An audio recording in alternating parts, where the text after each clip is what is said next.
Video को like करके आगे शेयर जरूर कर देना। औरत जन्नत है, लेकिन कौन सी औरत?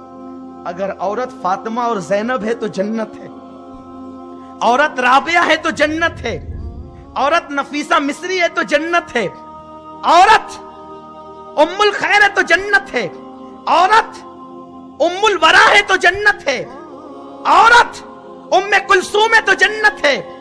लेकिन वही औरत अगर उम्मे जमील अबू लहब की बीवी है, वो जहन्नम से बदतर है। औरत का किरदार क्या है? मेरी कौम की बेटियों, अपने आबरू को की हिफाजत तहफ्फुज दो। तुम अपने आप को पर्दे में करो, इस कदर पाबंद बन जाओ पर्दे की। तो अर्ज ये करने चला था, बात दूर निकल रही, समेट लेते हैं कि अगर बेटी जवान हो जाए, यही अर्ज कर, अगर बेटी जवान हो जाए तो वो अपनी कोहनी का हिस्सा, तवज्जे, अगर बेटी जवान हो जाए, बालिग हो जाए, वो अपनी कोहनी के ऊपर का हिस्सा बिला उज़्र शरई अपनी मां के सामने खोल नहीं सकती, हराम है।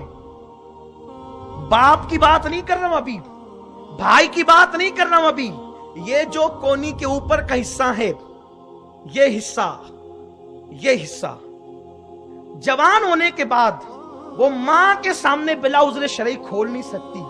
हैरत है मुझे, जिस मजहब में इतनी पाकीज़गी बताई गई हो कि जवान बेटी मां के सामने कोहनी के ऊपर का हिस्सा खोल नहीं सकती, आज कौम की वो बेटियां कल्बों में जाकर यहां तक मेहंदी लगवा रही है। किन से? काफिर लड़कों से। कहां देखा आपने? मेहंदी तो यहीं तक लगती थी, और वो भी मेहंदी कैसी होती थी? बिल्कुल सादी। मेहंदी लगाना औरतों के लिए जो है वो मसनून है, मुस्तहब है, सवाब है। इसलिए मेहंदी लगाने का हुक्म था कि औरत मेहंदी लगाए। अगर इतनी गरीब हो कि मेहंदी हाथ में नहीं लगा सकती तो नाखून में लगा ले, नाखून रंग लिया करे। क्यों ऐसा था? इसलिए कि जब मेहंदी लगती है तो हाथ में इससे औरत काम करती है, तो जब मेहंदी लग जाएगी तो हाथ छुपे होंगे लेकिन कलाइयां तो खुली होगी, तो ये पता नहीं चलेगा देखने वाले को कि औरत गोरी है कि काली है।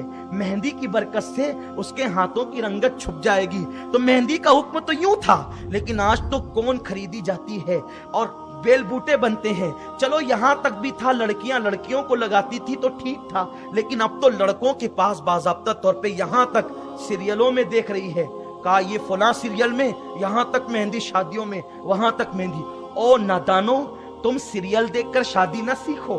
अगर तुम्हें शादी सीखना है तो मेरे नबी की बेटी फातिमा का निकाह तो देखो, सैयदा कायनात का निकाह तो देखो। किसी का बाप इतना मालदार नहीं होगा जितना मालदार सैयदा फातिमा का बाबा था। क्यों? अरे अगर तुमने ये कहा कि वो टीपू सुल्तान बादशाह थे, वो औरंगजेब बादशाह थे, महमूद गजनवी बादशाह थे, वो फुला बादशाह थे, उमर इब्ने खत्ताब अमीरुल मोमिनीन थे, सिद्दीक खलीफतुल मुस्लिमीन थे, मैं कहूंगा कहां के थे? जमीन के ऊपर के। लेकिन फातिमा का बाबा तो अर्श का भी मालिक है और जन्नत का भी मालिक है, जमीन का भी मालिक है, आसमानों का भी मालिक है। इतना मालदार जिसका बाबा हो कि अर्श पर निकाह होता है, वो फातिमातुज़ ज़हरा को जब जहेज दिया जाता है तो एक बाप अपनी बेटी को चादर उड़ाता है और रो करके यूं कहता है, मेरा रसूल, मेरा आका, मेरा मावा, मेरा मलजा, जिसकी दस्तरस में कायनात की नेमतें हैं, सुराका को कसरा के कंगन अता करें, कैसरो किसरा के बशारतें दे सहाबा को। लेकिन जब बेटी की बात आती है तो जब अली मर्तजा के साथ, मेरे मौला के साथ, मौलाए कायनात के साथ सैयदा का निकाह होता है, तो कहते हैं बेटी, हर बाप रुखसती के वक्त अपनी बेटी को तोहफा देता है। बेटी मेरे घर में इस वक्त 17 पेवंदों की चादर है, मैं तुझे वही उड़ाता हूं। और बाबा ने जो चादर उड़ाई है वही चादर सैयदा कब्र में ले गई है। आप गौर फरमाएं, इस्लाम कितना मुकद्दस दिन है कि मां के सामने जवान बेटी का कोहनियों का ऊपर का हिस्सा खोलने की इजाजत नहीं देता। तो अब बताएं कि वो बच्चियां जो अपनी जवानी में अपना चेहरा खोलकर, पतले कपड़े पहनकर नौजवानों के सामने फिर रही है, बताओ वो जहन्नम का ईंधन नहीं है तो क्या है? अपने आप को जहन्नम का ईंधन न बनाओ। बेटियों, सैयदा फातिमा का किरदार पढ़ो, सैयदा ज़ैनब का किरदार पढ़ो, सैयदा उम्मे कुलसूम का किरदार पढ़ो। और नौजवान, वीडियो अगर अच्छा लगा हो तो लाइक करके ज़रूर शेयर कर देना। अल्लाह हाफिज़। अस्सलामु अलैकुम वरहमतुल्लाह।